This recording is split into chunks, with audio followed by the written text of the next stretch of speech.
Hello guys, welcome to my day 6 of 250 days of transformation. So bulking process అయితే start అయిపోయింది and actually 91 kgs ఉన్నాయి ఇప్పుడు. Even though అబ్డామిన్స్ అయితే visibility crazy ఉంది అసలు. And I'm loving this phase actually చెప్పాలంటే. Muscle కూడా బాగా పుట్ ఆన్ అవుతుంది బాడీలో. అండ్ చూద్దాం, will see how better it could be. ఈరోజు వర్కౌట్ వచ్చేసి అయితే లెగ్స్ వర్కౌట్. సో బేసికలీ నేను ఇంత స్ట్రాంగ్ ఉండడానికి కారణం మాత్రం నా లెగ్సే. ఎందుకంటే నేను మోస్ట్ ఆఫ్ ది టైం అసలు లెగ్స్ వర్కౌట్ని నెగ్లెక్ట్ చేయకపోతుండే. ఎందుకంటే అది మేజర్ పోర్షన్ నా బాడీలో. సో ఆబ్వియస్లీ నా లెగ్స్ స్ట్రాంగ్ ఉంటేనే నా అప్పర్ బాడీ అనేది స్ట్రాంగ్ ఉంటుంది. సో నా లెగ్స్ని I use to train almost weekly twice. Initial డేస్లో అయితే ఒక్క స్క్వాట్ కూడా కొట్టకపోతుండే నేను.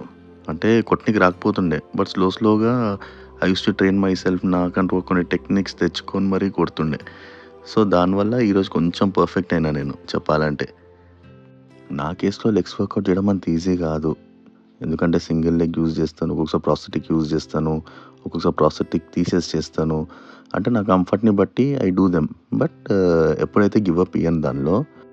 అండ్ లెగ్ ప్రెస్ అయితే డ్యామ్ లిటరలీ అది ఇప్పుడు ఒక 250 కేజీస్ ఉంటుంది. అండ్ ఎంత ఈజీగా కొడుతున్నా అంటే ఇనీషియల్ డేస్లో ఐ యూస్ టు ప్రాక్టీస్. అసలు 10 కేజీస్ కూడా కొట్టనికి రాకపోతుండే నాకు. అట్లాంటిది now I do 300 kgs. So train harder.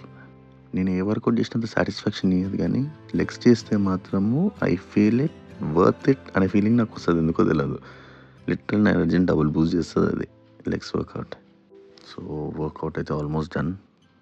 Work out తర్వాత కాఫ్స్ని లెగ్స్ని చూసుకొని పుష్ అయిపోయి ఇంటికి పోదామని ఫిక్స్ అయినా. సో ఈరోజుకి ఇంతే. See you in the next video. Bye.